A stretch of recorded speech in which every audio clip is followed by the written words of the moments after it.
Hello, everybody. Good afternoon and Happy New Year to you. This is the first time we've had a chance to chat like this in a while, and I do want to wish you a Happy New Year. This year feels a lot like last year. I'm sure you know we're actually about to begin our third year in dealing with the pandemic, and sometimes it seems like it's never going to go away. Although we do see some things that are encouraging out there, and I'll want to talk a little bit more about that in just a minute. As we get to a new year, I'm trying to reflect a little bit, and there's some things that I want to make sure that we don't forget, and there's some things that I'm really thankful for, and I wanted to express that to you today. I think we certainly don't want to forget all the people that we have lost so far, our friends and family and loved ones. We've had more than 16,500 Alabamians that we've lost to COVID-19 since the pandemic began. It's hard to imagine that number. We are going to have 2 straight years in Alabama of more deaths than births, and that has never happened before in the history of our state. Our state has never had more deaths than births, and yet we're going to have more deaths by a lot. And the additional numbers of deaths we've seen in each of the last 2 years almost perfectly match the number of people we've lost to COVID. It's really unfortunate and just something we've never experienced before. What's even more heartbreaking is that of the almost 9,000 people we've lost in Alabama in this year, this past calendar year, 2021, most of those were preventable. The largest majority of those were preventable if only we'd had people vaccinated. People who were vaccinated made up the tiniest fraction of those people who died from COVID in the past year, and that's just such a tragedy. I would say we also don't want to forget the fantastic work being done by you all in public health. Those of you who work in public health are the heroes of the pandemic. You're really on the front line. You're doing just incredible work every day. You're trying to take care of your own families as well as your work with your community and work with your fellow Alabamians. And you know, a lot of times the people we're out there serving don't want us to be serving them and don't understand why we're doing it. It can be pretty frustrating sometimes, but please know that the work you do is incredibly important.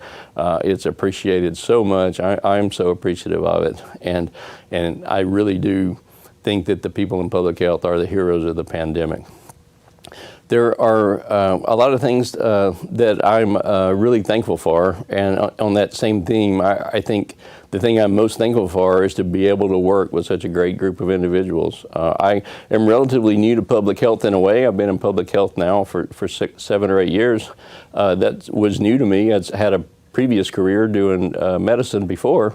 And so it's just been so fantastic to be in an organization with so many people who are dedicated to doing the right thing. When I think about the people who work at ADPH, I think about people who just want to do the right thing, and I am sincerely grateful. And I hope I expressed that to you enough, but please let me say that today. I'm really thankful for each and every one of you. Thank you for letting me be a part of this organization and work with you. I wanted to give you an update on just a few topics, and the first one actually is not related to COVID, if you can believe that. We actually do other things in public health that aren't related to COVID.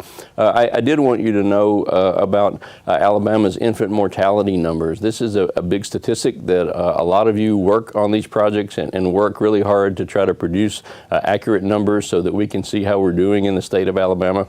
You know, our infant mortality rate is a number that sort of serves as an overall measure for public health in general. It's a great marker, like a barometer for how everything's going in Alabama. A lot of the people who don't really think they work on infant mortality do a lot of work that directly shows up in infant mortality. So maybe you work in STDs, or maybe you work in injury prevention, or maybe you work in some chronic diseases, or there's so many different things in public health that actually contribute directly to the numbers that we see in public health, not just those people who are directly doing that work. This past month, we were able to present publicly our infant mortality numbers for the year 2020. The infant mortality rate for Alabama in the year 2020 is 7.0, and that translates to 7 infant deaths per 1,000 live births. That is actually tied with a couple of years ago for the lowest infant mortality rate Alabama has ever had. That's really terrific. It could certainly be better. We have a long way to go.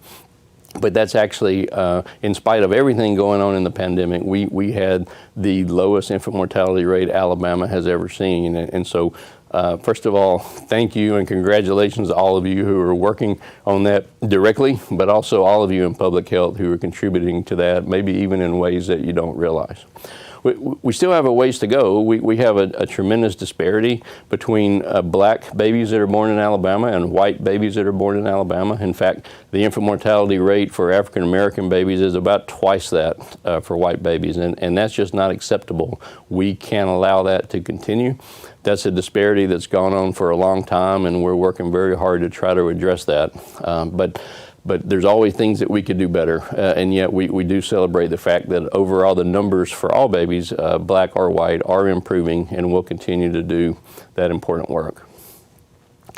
Let me give you an update now on COVID. It's hard to miss it. We have had COVID just out both ears for a long time, and it seems like that consumes most of our thoughts and most of our time. In spite of everything that's happened, the last week has been the worst week we have ever had in a 2-year period in terms of COVID numbers each day. We are seeing daily new case numbers in the thousands. We have had daily case numbers from yesterday of over 12,000 new cases reported to us in a single day. The day before that was over 11,000. We had a few days last week of over 8,000 case numbers. All those are brand new records before any other period in the pandemic. That's all happened just in the past week. And it's because of the new Omicron variant that's circulating around the world and all over the United States. We still don't have the ability to do the sequencing to prove that it's Omicron, and yet we know that that's what it is. We've seen a significant change in the behavior of how this virus gets transmitted. We've seen these huge numbers go up, and so we're certain Omicron is the cause. It's probably going to turn out to be true that Omicron is not quite as dangerous as the Delta variant we had back in the summer or the other variants that we had before that. It seems that people don't get seriously ill quite as often. They don't die probably quite as often as they did with the Delta variant. And if that ultimately turns out to be true, then we're very, very grateful for that. We certainly would take a silver lining anywhere we can find it. And yet, at the same time, even though the percentage of people who get seriously ill or die may be lower, the fact that we're having such huge numbers of people getting infected means that we're still going to see a large number of people who are going to need to be hospitalized in Alabama. And unfortunately, we're going to see continuing large numbers of people who aren't going to survive this illness.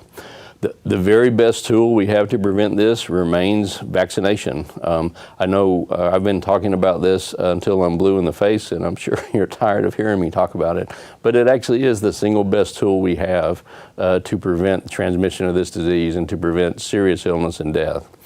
We are seeing breakthrough infections with Omicron because just because you're vaccinated doesn't mean you can't get infected.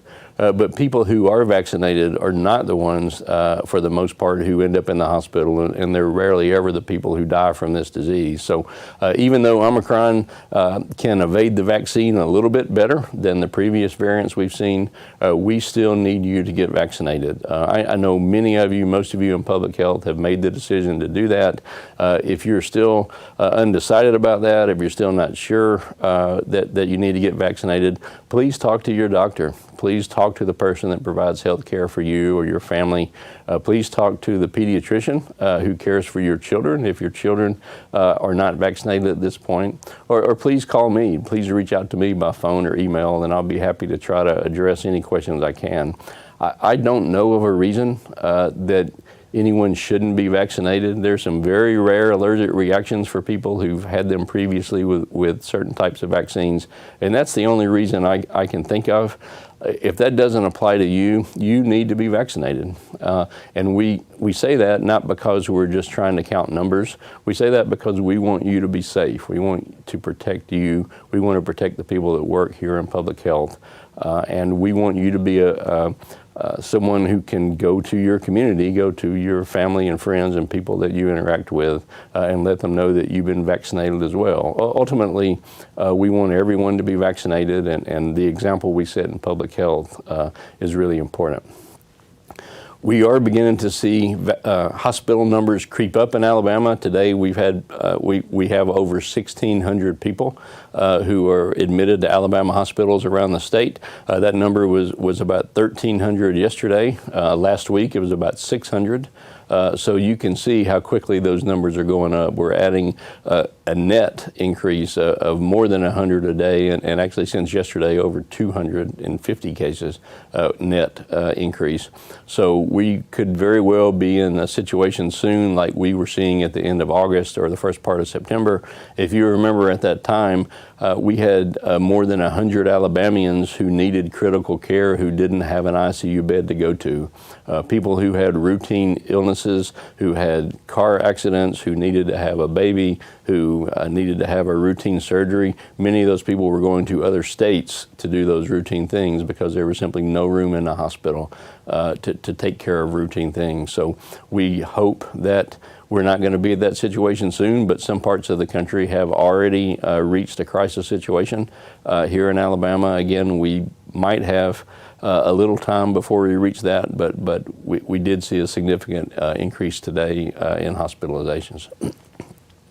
We appreciate all the work that you all are doing in the county health departments to do vaccinations and to do testing. We're going to see more demands for testing for sure. There are huge surges in the demand for people who want to get tests right now, and a lot of test supplies are in short supply around the country. We continue to offer testing right now at every county health department every day. At least it's available every day or for parts of the day. And I'm very proud that we've been able to maintain that for now. I know that we wish we could do it even more broadly. We wish we could do more testing outside the county health department environment. And in some cases we are. We are looking to we are discussing with private vendors about setting up testing sites again, and we know that's only going to increase, particularly as this Omicron variant starts going through our schools, and we're going to see increasing numbers of school-age kids who are infected. That's what's happened in other parts of the country, and that's what we expect to see any minute here. The CDC, from whom we take our cue on public health guidance, has made some changes in the past week related to how long people need to be quarantined if they're exposed to a disease, or how long they need to be isolated if they actually become infected with COVID. They've shortened those periods in many cases so that people can come back to work earlier. You may be able to come back as early as 5 days if you're infected, as long as you're not providing direct patient care to people, as long as you're not having fever and your symptoms are improved, and as long as you can continue to wear a mask for up to 10 days total, so 5 more days after returning. So some people who are infected can come back as early as 5 days. That will allow us to help a little bit with all the staffing issues that we have. I think you're probably aware, but we have huge numbers of people who work for us at ADPH who are currently infected. That's exactly the situation that our hospitals are dealing with right now. Many manufacturing firms, many other businesses or other employers are all dealing with large numbers of people who are infected, and it's really a devastating situation right now. So I would ask you please just to continue working with your coworkers and helping each other cover, helping each other take care of the important tasks that we need to do while people are out. I appreciate so much the cooperation that people have shown and that great spirit of working together. We believe we probably have 3 or 4 more weeks of this Omicron surge. If what's happened in other countries tells us anything, we may be out of this perhaps in a month or so, but for the next month it's going to be a tough time. We're going to be short-staffed. We're going to have a lot of people getting exposed and needing to be out, or people getting actually infected and needing to be out, and we hope that that won't last too long. But just hang in there with us, and hopefully we'll be over the hump very soon. Those are really the big updates that we have right now. I just want you to know again that my heart goes out to all of you who are struggling with this. This has been a tough mental health year and a half, almost 2 years for people that are dealing with this. I hope you'll think about ways to practice some self-care. Think about ways to try to get away, if you can, from thinking about what you do all day, every day. Enjoy spending time with your family if you can do that. Enjoy spending time with whatever hobbies you have that you can do safely that can distract yourself a little bit. It's a really challenging time to be in public health, or really just to live in our society right now. And I hope you'll all just be aware that we do need to take care of ourselves first and foremost, and that's what best allows us to take care of others. So thank you again, everybody, for joining us today. Again, it's a real pleasure to work with you. I'm really glad we had a chance to talk together today, and I look forward to speaking with you soon.